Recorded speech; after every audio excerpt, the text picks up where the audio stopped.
Hello, my name is Leonard Garrison, and I'm professor of flute in the Lionel Hampton School of Music. And I'm happy to talk with you today about Elliott Carter's Scrivo in Vento. So I've got a PowerPoint ready to share with you, and here we go.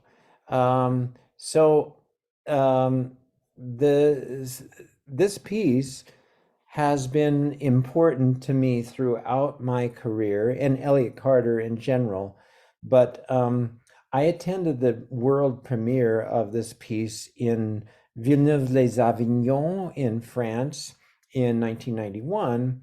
And actually, I was the second person to perform it also in the same location. That was a couple of days later. And I was performing from the composer's manuscript or a copy of that. And then subsequently, I wrote my doctoral dissertation on Carter's music, including this piece.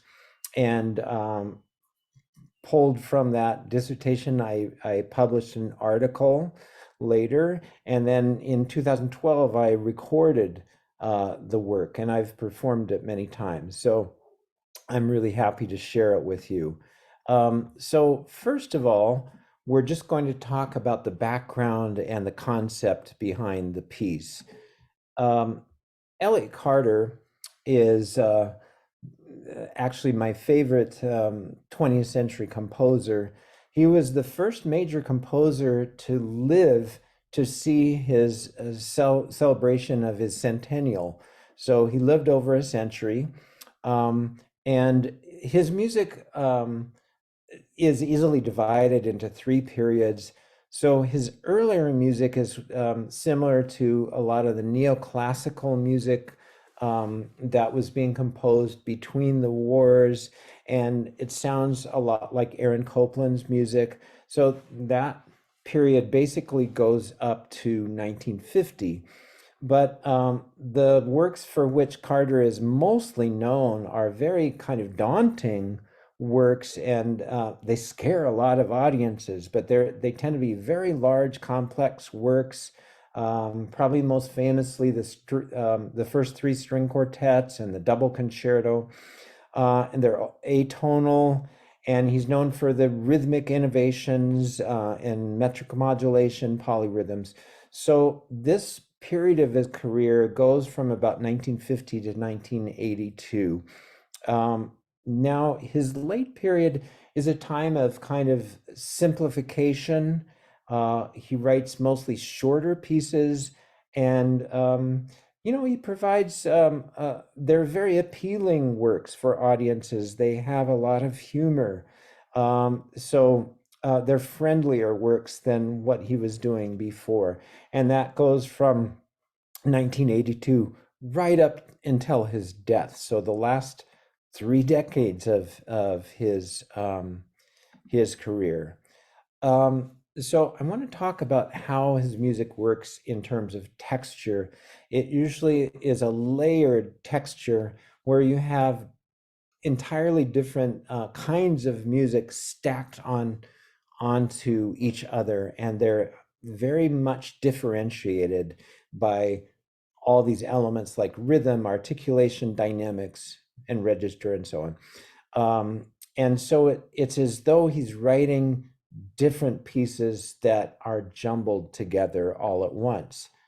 Now, for this present work, let me read Carter's preface to the score to you, so you understand the background of it. Scrivo in Vento for flute alone, dedicated to the wonderful flutist and friend Robert Aitken. He's a Canadian flutist. Takes its title from a poem of Petrarch, who lived in and around Avignon from 1326 to 1353. It uses the flute to present contrasting musical ideas and registers to suggest the paradoxical nature of the poem. It was first performed July 20th, 1991, coincidentally on Petrarch's 687th birthday at the 18th Rencontre de la Chartreuse of the 150, devoted to my music at the Festival of Avignon, France, by Robert Aitken. So, yes, it's based on this poem, and Carter was a very cultured man. He knew basically all European literature of every country. And so when he knew he was writing a piece for Avignon, he immediately thought of Petrarch. Now, let me give you the context of this. Avignon is a beautiful, beautiful place on the Rhone River in Provence, in the southern part of France.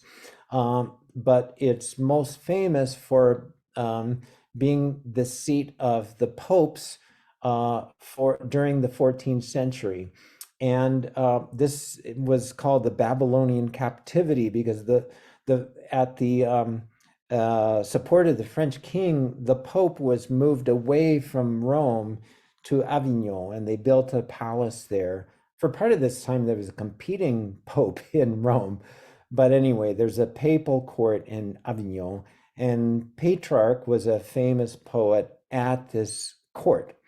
And so, to give you the music of this poem in its original language, I'm going to read the original language, the first stanza. So this is beato in sogno e di languir contento, d'abbracciar l'ombre e seguir l'aura estiva, nuoto per mar che non a fondo o riva, solco onde en rendo fondo et scrivo in vento. So that's the title.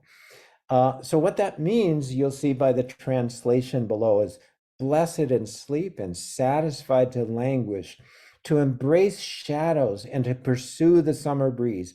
I swim through a sea that has no floor or shore. I plow the waves and found my house on sand and write on the wind. What a wonderful image for a flute piece, because that's what flutists do. We write on the wind, we create sound on the wind. And to give you a little more context, Petrarch was addressing this large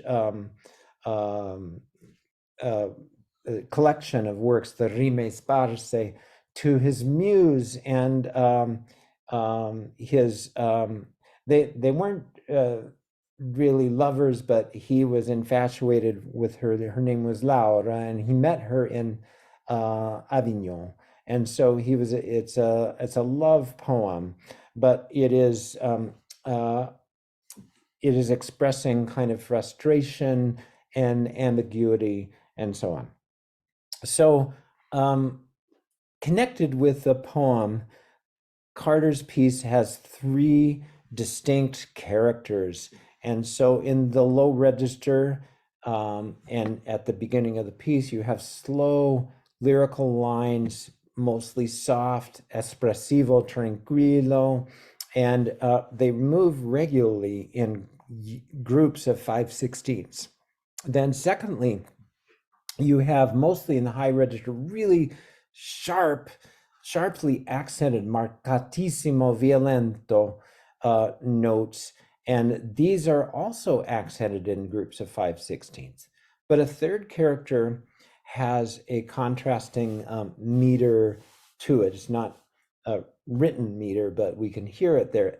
Every 7 sextuplets are accented, and these are kind of nervous triplets, 16th triplets with connecting the registers. So they're kind of like arpeggiations.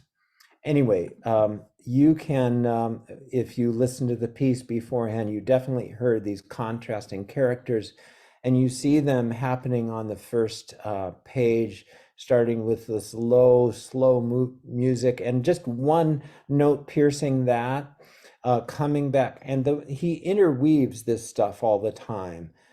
So you go back and forth. So just one low, slow note in measure 7, and then really having more of the high staccato stuff returning to the low notes in at the end of measure 10, and then the high stuff again at the end of 17. Now the third element comes in in measure 18, and you see these nervous triplets that are accented in regular groupings. So that is pretty much true through the whole piece.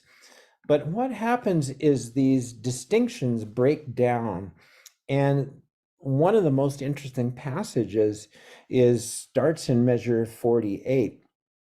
So he reduces, it's kind of like reducing a sauce, the lower and upper elements into one note each. So you have a soft low note ending with a sharp high note. And you'll see what happens is the low notes gradually go up. And by the end of this passage, the long note is a high D. And in the meantime, you have an increase in volume. So that high D is, even though it's a long note, is fortissimo. So you've lost the original distinction of soft low there. At the same time, the high notes gradually descend and into the low register. And so the last of these descending notes is a low B. So the registers are reversed. And another thing is that this low B, it's tied into a longer note, is transformed from a staccato short note to a long note. So that's where he's playing with these distinct characters and ambiguity. Another really transformational passage is in 65. You see that we're kind of rolling along in triplet sixteenths and sextuplets with those accents, but he transforms them into repeated notes in measure 66, and then the repeated notes speed up until they become a flutter tongue. And the flutter tongue is really just an ornamentation of a long note. So the flutter tongue then becomes a long note. So he's transforming the third character into the first character in this passage. Again, very cleverly written. So the next section of what we want to talk about today is analysis of the pitch. And Carter himself invented what we now call pitch class sets. He didn't really tell anybody about it. He was just using them for his own compositional purposes, and he had a catalog of pitch class sets, and he had different labels, but they were the same sets that Alan Ford, the Yale theorist, later came up with and put what we call fort numbers onto, which you see here. And Carter would mostly choose source collections of pitch classes to unify an entire piece. And for scrivo invento, the unifying element is the fort number 6-9. It's the hexachord 012357. Now, this hexachord contains both all interval tetrachords. And those throughout Carter's long career were his favorite sounds. So it's 0146 is one and 0137 is the other. And the meaning of that all interval tetrachord is that it has to do with the interval vector. And so each of them contains exactly one of each interval class. So 01, that's a half step. 4-6, that's a whole step. And then there's a minor third between 1 and 4. There's a major third between 0 and 4. There's a perfect fourth between 1 and 6. And there's a tritone between 0 and 6. So exactly one of each interval class. And you can do the same thing with 0137. So this pervades the piece. And as an example of that, I'm just going to show you the first page um, and identify the pitch class set. So we start with 0146 in the low register with this D, F, repeated D, and then C, F sharp. That's an 0146. But it's also, you can see as a subset of the fourth hexachord 6-9.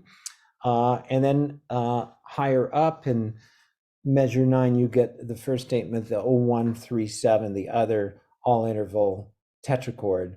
And so the piece proceeds pretty regularly with restatement and not on the same pitches, of course, but changing registers and everything, but always relying on these sonorities throughout the piece. So that's just the first page. And you can come up with your own analysis, duplicating what I've done on the rest of the piece. So the passage that we talked about before, when we were talking about the contrasting characters, and this is in the middle of the piece where we have one low note that's soft and one high note that's loud and short. And the low notes are ascending systematically, and the high notes are descending systematically. And when you look at them, the intervals mirror each other. So whereas the low notes start with a minor third, followed by a perfect fifth, followed by a major third, and so on, the high notes descend with the same intervals. And in fact, if you separate these two lines, you get the same fourth hexachord 6-9 on the top and on the bottom, and embedded within those is a all interval tetrachord, the 0137, but also between lines you get some all interval tetrachords. Now the second half of this passage, when you get the further ascent and descent of the independent lines, it's a 622 hexachord. It's 012468, which has a lot of whole tones in it. And but this also has the property that it has embedded within it both all interval tetrachords. And so it's interesting to follow those independent lines. Another aspect of Carter's writing, and this doesn't really have anything to do with the pitch class sets, but he likes to make registral connections over the course of the piece. And I know this because when in Avignon we were working on this piece, and